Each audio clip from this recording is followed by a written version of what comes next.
I think change comes not from a person. Change comes from groups of people working together. I'm a big believer in that. We don't work in vacuums, and I don't believe in people that seem to think that you can do this self-made crap that we do. I don't believe in that. I believe that we become a better site when we work together. I think better when I think together with other people and when I'm in conversation with other people. So I'm dependent on having people around me to be able to do my stuff, and also for me to be part of other people's journeys.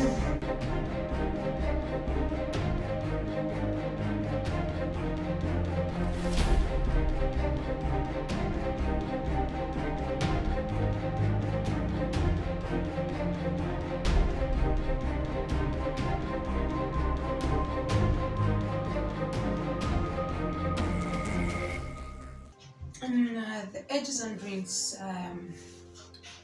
platform or community, we talk a lot about the power of community. And how do you feel that this safe space and community that you built around this space that you got, that you generously got free hands to shape? Betong 54, yeah. And how did that help you in your rehabilitation? It did help me because it got me out of the house. And it got me out of the house and doing something that didn't require too much from me or from other people around me. But as soon as too many immigrants gather in a space, we become a threat to white people. So this space was shut down by the landlord because they were worried that we were dealing drugs or having illegal activities because we were just too many immigrants in this space. So they threw us out. And I was telling them, we're these are women and children just hanging out here. But that was their argument, that we would love it to be if it would just be like your studio, or maybe it would be great if it was a vegan cafe or whatever. This is not what we intended the space to be. And this was a huge issue. It was in the newspapers and all of that, because as soon as we start to enjoy life a little bit too much, we become a threat. So the space was shut down. I tried to fight for it and petitioned the society to be part of it. And many people encouraged us and companies around the area, but it's still the landlord that decided to close it down. And that says something about this country and about racism and about discrimination and about the perception of black and brown people being happy. Black and brown people being happy. Being happy, but I was also in a position where I didn't have too much energy to fight this because I was still pretty sick. So I had to let that fight go and really focus on my own well-being, because I noticed that it just emphasized my illness getting into this fight. So but it's a shame. It was a really good space, and I think it did good for the people that were there. Most definitely. And in that in that season, you were also quite deep into your fashion brand. I was not, but I started then. Oh, okay. So I started to do. I had always sewn. I started about 15 years ago sewing household stuff like pillowcases and stuff like this. So I wanted to do something like art therapy, like practical work. So I needed to find. This was all. It has always been a way for me to find a way back to work, but also to rehabilitate myself. So sewing and making. So the pureness of you, the essence of you. Yeah, and also to try to get back to some sort of normalcy that was not laying in bed. So I thought maybe I can. I wanted to do. I'd gone to fashion school a couple of years before that.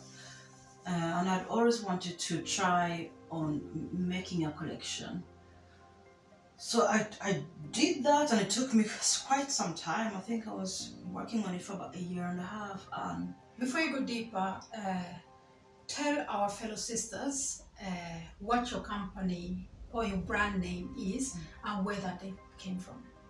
it's called Kalunji Design. The company is called Kalunji Design, and I have another brand called Kalunji 040. And 040 is the area code for Malmö.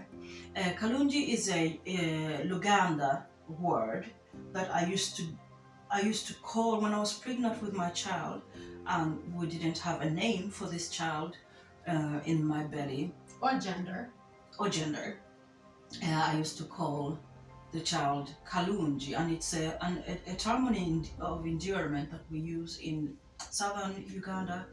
That it means like it's something that you say for when you want to compliment something that is small. So usually children, but it can also be an item that this is really nice or this is very cute. Then you call it Kalunji. So it comes from there. Okay. So when it started, so I started the company making and designing children's wear. So that's how it came. So you were saying that you were starting to take the steps into professionalizing your brand or making it a brand. I never think, and that is also one of the reasons why I thought maybe I wasn't the right person for this. I never think in those terms, like creating a brand or entrepreneurship in this way. I just trying to do something that gave me some sort of sense of meaning and joy, and something that I could control. So I could control how much I worked, how I worked, what I did, like the final product of my work was something that I needed to have in my control. So it was not so much about a brand, was a challenge for myself to see if I could do this.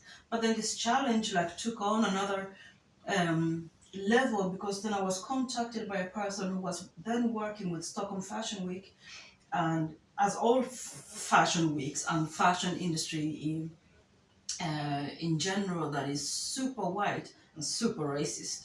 The Stockholm Fashion Week had been criticized for having like very few models of color, very few fashion designers of color that got to display their work.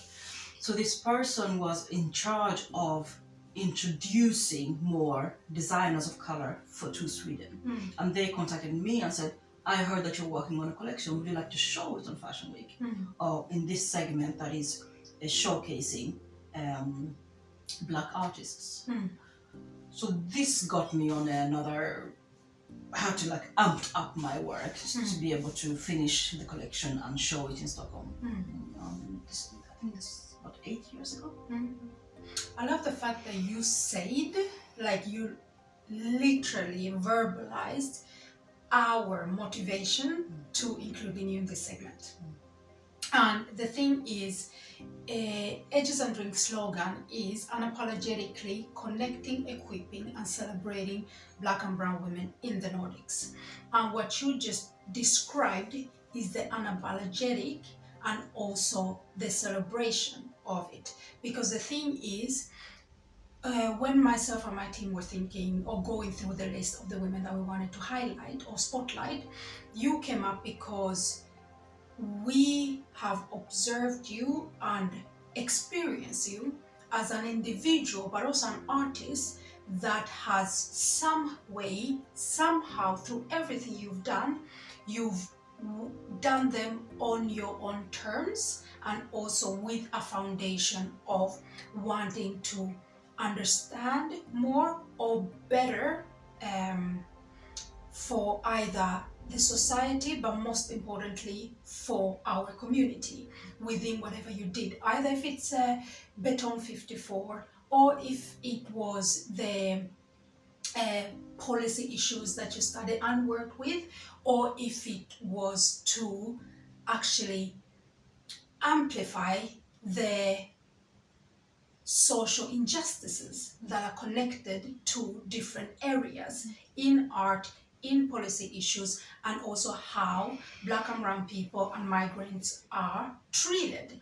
So that's why we really felt 100% that we wanted to amplify you and your work and your career, because one thing is so many people, so many great people, so many people that have contributed to the life that we have now, to understandings that we can quote to this day are celebrated after they're gone. We don't want that. So we want in this month of March to amplify different Afro-Nordic females, and you're one of them. So does it make more sense for you now? Yeah, and I need to say that when we did the show in Stockholm, it was the umbrella of Fashion Week, and it was very marketable in that sense. Before you go into that, does it make more sense for you now? Sure. Why we wanted you to be part of the sure. segment? Thank you very much. Continue. It was really important for me to show that collection in Malmö. It was a collection that was with garments made with African wax prints, and I wanted African wax prints and fashion made from and by Africans to be part of like regular fashion and not something that you buy on your vacation when you are in Kenya for a week. Or theme day at the office. Or theme day at the office. So it was important for me to show that collection in Malmö because I live here. Most people that I work with were here. And also it is so humbling and this is usually how I use internet. I wrote on Facebook, I'm doing this fashion show. I found a great location that are willing to like give us a huge space. It's in the center of Malmö. And they are providing us with a producer, with the light technicians, everything that we need.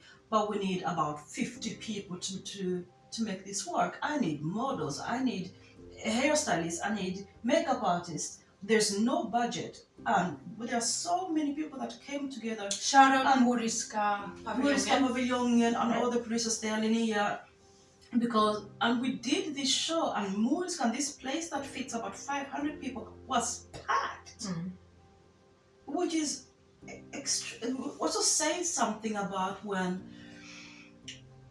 when art and expressions from black and brown people in these Nordic countries and these white majority countries is not seen as like the target group is too small. There's no makeup suited for us because the target group is too small.